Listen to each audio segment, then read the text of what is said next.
Good morning, my dear students. How are you all? Fine? Good.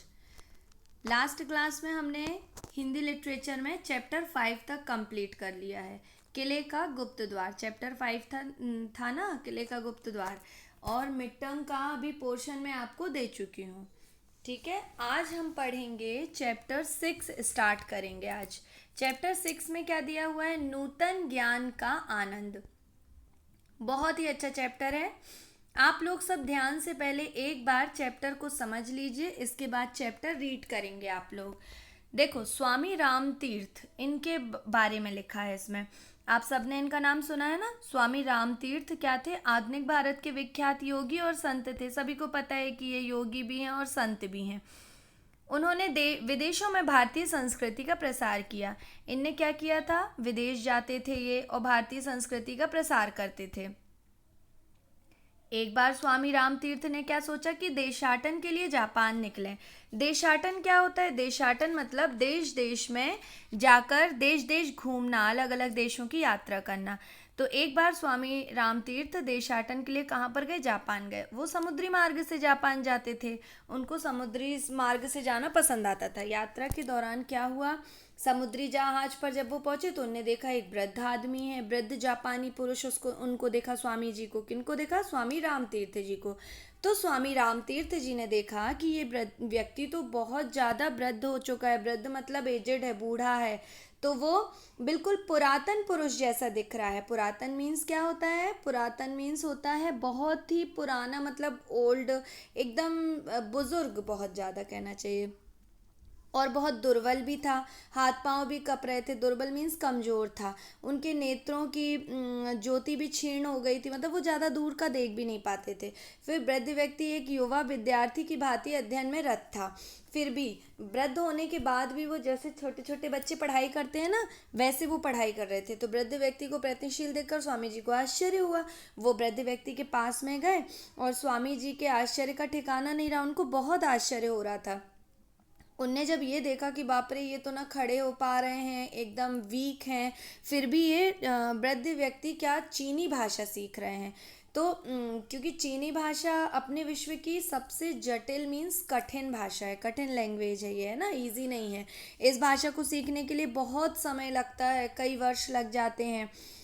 तो उनने सोचा, स्वामी जी अपने मन मन में ये सोच रहे थे कि अरे, ये इतने बुज़ुर्ग हो चुके हैं, ये कितने समय में ये भाषा सीख पाएंगे, और सीख के इनको क्या इसका प्रॉफिट मिल पाएगा, क्या लाभ मिल पाएगा इनको। क्योंकि उनको ये लग रहा था कि पता नहीं इनकी कब मृत्यु हो जाए, वो ऐसे दिख रहे थे। तो उनको लगा कि उनके भांति भांति के क्वेश्चन, उनके मतलब विभिन्न प्रकार के क्वेश्चन स्वामी राम तीर्थ जी के मन में आ रहे थे। स्वामी जी वृद्ध पुरुष की क्रियाशीलता अनावश्यक प्रतीत हुई स्वामी जी को। लेकिन उनकी लगन, स्वामी जी ये समझ गए थे कि कोई तो है इधर पे, लेकिन उनकी लगन को देखकर उनको बहुत जिज्ञासा हो रही थी। जिज्ञासा मतलब उनको ये लग रहा था कि जानने की इच्छा हो रही थी कि यार ये क्यों इतना सीख रहे हैं, क्या करेंगे इसका। और वो इसी कारण उन वृद्ध व्यक्ति के पास में जाके खड़े हो गए। अब जो वृद्ध व्यक्ति थे उनको ये समझ में आ रहा था कि मेरे पास में कोई खड़ा है, कोई व्यक्ति मेरे समक्ष खड़ा है। ये वृद्ध व्यक्ति को नहीं आभास हुआ, उनको समझ में नहीं आया, क्योंकि उनका सारा ध्यान पढ़ाई में लगा हुआ था। वो इतना ज़्यादा पढ़ाई में मतलब मगन थे, एकाग्र थे, और वो चीनी भाषा सीखने में तल्लीन थे, मतलब बहुत ध्यान से चीनी भाषा सीख रहे थे। सहसा वृद्ध व्यक्ति को खांसी आई। मतलब जो वृद्ध व्यक्ति था, अचानक उनको बहुत तेज खांसी आने लगी। खांसी आने के लिए उनको दवा पीने की ज़रूरत थी। जब दवा पीने के लिए उनने अपनी डिब्बी से गोली निकाली तो एकदम से उनकी दृष्टि मीन्स एकदम से उनने स्वामी जी को देख लिया, उनकी दृष्टि उन पर पड़ी। स्वामी जी को जैसे ही उनने देखा, देखो आप इस पिक्चर में ध्यान से देख सकते हो, ये जो बुजुर्ग से दिख रहे हैं ना, ये हैं वृद्ध व्यक्ति, और ये हैं स्वामी राम तीर्थ जी। दिख रहे हैं ना आपको कितने ज़्यादा बुजुर्ग। क्या हुआ? स्वामी जी ने वृद्ध व्यक्ति को नमस्कार किया। फिर उन्होंने कहा, महाशय मैं भारत देश का रहने वाला हूँ और देशाटन के लिए जापान जा रहा हूँ। आप शायद जापान के रहने वाले हैं, ऐसा स्वामी राम तीर्थ जी ने पूछा। तो वो जो जापानी वृद्ध व्यक्ति थे उनने कहा, हाँ मैं जापानी हूँ। ये किसने कहा? वृद्ध व्यक्ति ने कहा। और उन्होंने कहा कि मैं इस वर्ष आने वाले दिसंबर में 90 वर्ष का हो जाऊँगा। 90 मीन्स 90, ठीक है, मतलब सोचिए आप कितने ज़्यादा बुजुर्ग हैं वो। और अपना जन्मदिन मनाऊंगा। स्वामी जी ने अब जिज्ञासा प्रकट की, संभवतः आप चीनी भाषा सीख रहे हैं? तो वृद्ध व्यक्ति ने कहा, हाँ मैं चीनी भाषा सीख रहा हूँ। वृद्ध व्यक्ति ने एकदम सहज भाषा में बोला कि हाँ मैं तो चीनी भाषा सीख रहा हूँ। अब स्वामी राम तीर्थ को तो आश्चर्य हो रहा था, तो उन्होंने पूछ ही लिया कि इसे सीखने में तो आपको कितने वर्ष लग जाएंगे?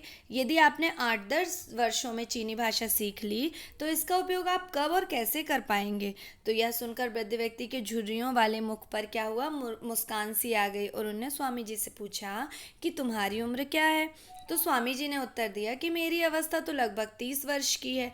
तो स्वामी जी का उत्तर सुनकर वृद्ध व्यक्ति खिलखिलाकर हंस उठे और फिर वो बोले कि मेरे भारतीय युवा, तुम तो मेरे पोते की उम्र के हो। किसके उम्र के हो? पोते की उम्र के हो। परंतु लगता है कि तुम बूढ़े होने लगे हो। मैं जब तक भी जीवित रहूँगा तब तक कुछ ना कुछ सीखता ही रहूँगा। मतलब वो कितने सीखने के लिए थे कि उनको हर चीज़ सीखना अच्छा लगता था। उन्होंने बोला कि जीवित रहते एक एक दिन का उपयोग ना करूँ तो मृत ही समझो। कुछ ना कुछ नया सीखते जाने का आनंद ही अनोखा है। मैं इस नूतन और अनोखे आनंद को छोड़ नहीं सकता। ये सब बातें किसने कही? वृद्ध व्यक्ति ने कही। उनको लगता था कि मैं अपने हर दिन का यूज़ करूँगा कुछ ना कुछ सीखने में। मैं अपना एक भी दिन क्यों वेस्ट गवाऊँ? मतलब कुछ ना कुछ नया करता रहूँगा। वृद्ध व्यक्ति की बात सुनकर स्वामी रामतीर्थ जी के मन में उसके प्रति श्रद्धा उमड़ पड़ी। मतलब स्वामी रामतीर्थ जी को बहुत अच्छा लगा उनकी ये बात सुनकर। श्रद्धावश वे वृद्ध व्यक्ति के चरणों में झुके तो उसने उन्हें अपनी बाहों में भर लिया और कहा, भारतीय मित्र, ज्ञान का अंत नहीं है, यह अनंत है। ज्ञान का क्या है? कोई भी अंत नहीं है, ये अनंत है। अनंत है मतलब इसका कोई भी अंत नहीं होता, इसकी कोई भी सीमा नहीं होती, यह असीम है। जो नित मीन्स डेली, रोज नई नई बात सीखता है वही युवा है। समझ में आया बच्चों? बहुत ही अच्छा चैप्टर है ना। इस चैप्टर से आप सबको भी सीख लेना चाहिए कि हमको कुछ ना कुछ नया करते रहना चाहिए और हमेशा ये नहीं सोचना चाहिए कि अब तो इतना टाइम हो गया, अब मैं ये नहीं कर पाऊँगा। देखो इनने बताया ना, इनकी उम्र तो देख रहे हो आप, आपको पिक्चर देख के ही समझ में आ रहा है। तो भी उनने क्या बोला कि सीखने की कोई उम्र नहीं होती। समझ में आ गया ना आप सबको? अब आप सबको बहुत अच्छे से उच्चारण करते हुए एक बार चैप्टर रीड करेंगे, फिर समझेंगे। जिसने ध्यान से सुना होगा उसको ये चैप्टर बहुत अच्छे से समझ में आ गया होगा। ओके, इसके बाद आप लोग ध्यान से देखिए, अपनी हिंदी लिटरेचर की कॉपी में आपको ऐसे चैप्टर का नेम डालना है, नूतन ज्ञान का आनंद। इसके बाद आपको वर्ड मीनिंग याद करके कॉपी में नोट डाउन करना है, ठीक है? ओके, अब देखिए मौखिक प्रश्न देखते हैं हम। स्वामी रामतीर्थ कौन थे? अब जिसने ध्यान से सुना है अभी झट से आप लोग आंसर दे पाओगे। कौन थे? सबसे पहली लाइन पढ़ी थी ना, आधुनिक भारत के विख्यात योगी थे और संत थे। ठीक है, बन गया ना? ओके, जापान के डेक पर स्वामी जी की किससे भेंट हुई? किससे भेंट हुई थी? एक वृद्ध जापानी पुरुष से हुई थी। क्लियर है ना? क्वेश्चन नंबर 3 देखिए, वृद्ध व्यक्ति के अनुसार कौन मृत के समान है?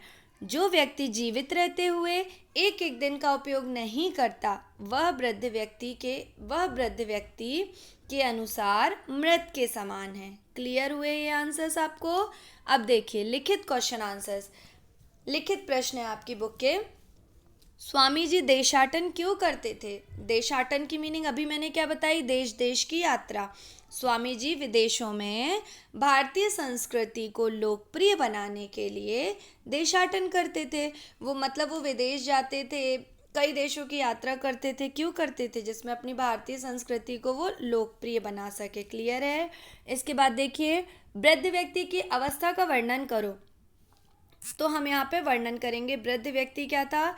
पूर्णतः वृद्ध हो चुका था। अब वृद्ध व्यक्ति नाम ही है, वृद्ध हो चुका था मतलब बुजुर्ग था। वह बिल्कुल पुरातन पुरुष जैसा दिख रहा था। पुरातन भी मैं बता चुकी हूँ कि बहुत ही पुराना। अत्यंत दुर्बल था, यही अभी हमने पढ़ा ना चैप्टर में। उसके चेहरे पर झुर्रियाँ पड़ी थीं, हाथ पांव काँप रहे थे। उसकी आंखों की रोशनी भी बहुत कम थी और उसकी एज बताई ना उन्हें 90 ईयर मीन्स 90 वर्ष की थी। क्लियर हुआ ये आंसर? ओके, कोई भी प्रॉब्लम होती है क्लासरूम ऐप में कमेंट करके ज़रूर पूछिएगा। वृद्ध व्यक्ति वृद्धावस्था में भी नई भाषा क्यों सीख रहा था? वृद्ध व्यक्ति अपने जीवित रहने के एक एक दिन का उपयोग करना चाहता था। कुछ ना कुछ नया सीखते रहने में उसे बहुत ही आनंद आता था, इसीलिए वृद्धावस्था में भी वो नई भाषा सीख रहा था। क्वेश्चन नंबर 4, वृद्ध व्यक्ति ने स्वामी जी को क्या समझाया? वृद्ध व्यक्ति ने स्वामी जी को समझाया कि कुछ ना कुछ सीखते रहने में अनोखा ही आनंद है। क्लियर हुए ये आंसर्स?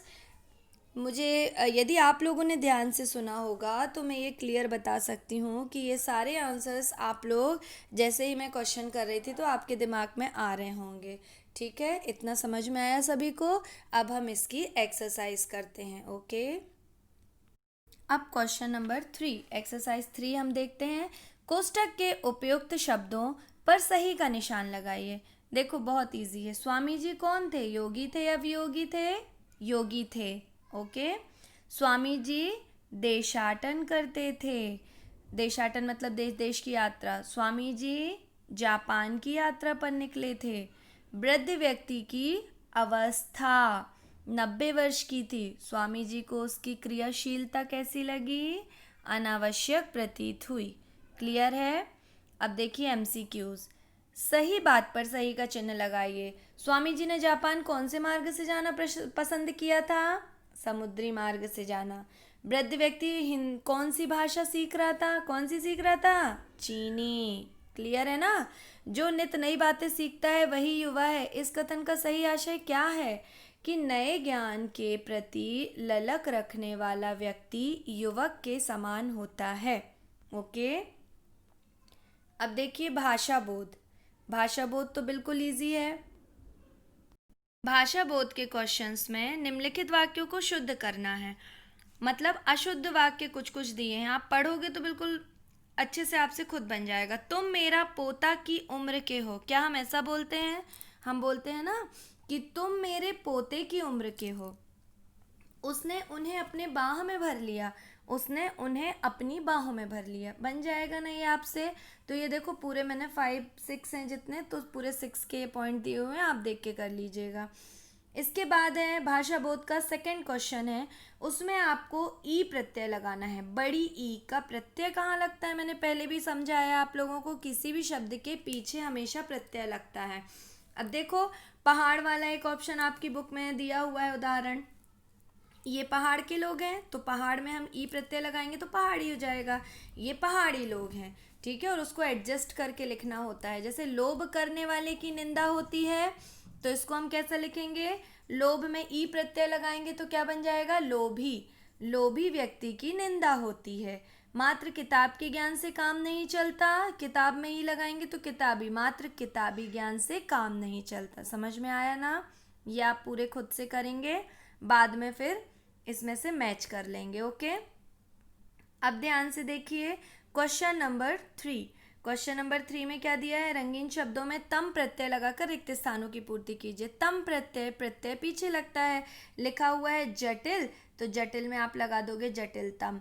लघु लघुतम। कठिन कठिनतम। अधिक अधिकतम। ओके, अब ई प्रत्यय लगाना है। ई प्रत्यय हमेशा पीछे लगता है। भारत भारतीय, ता में बड़ी की लगेगी।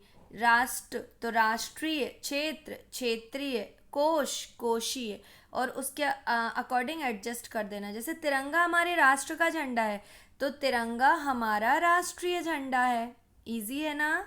ओके, क्वेश्चन नंबर 5 को देखिए। शब्दों को जोड़कर लिखना है। ये तो इसमें तो ओनली ज्वाइन करना है। प्लस को हटा दोगे और इसको जोड़ दोगे। मूर्खतावश, अज्ञानतावश, जिज्ञासावश, ओके, आवश्यकतावश। क्वेश्चन नंबर 6, इसमें विपरीतार्थक। विपरीत क्या होता है बेटा? अपोजिट वर्ड है ना। किसी भी शब्द का उल्टा अर्थ बताने वाले शब्द को विपरीतार्थक या विपरीत शब्द कहते हैं। उम्र की सीमा अंतिम है। इसमें सीमा रंगीन शब्दों का बस हमको चेंज करना है। सीमा का क्या हो जाएगा? असीम। आवश्यक अनावश्यक। युवा वृद्ध। प्राचीन आधुनिक।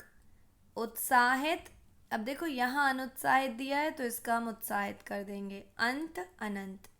समझ में आ गया आप लोगों को? अब हमारा एक लास्ट क्वेश्चन बचा है एमसीक्यूज। शुद्ध वाक्य पर सही का निशान लगाओ। दो दो ऑप्शन दिए हैं, एक सही है, उसको टिक करना है।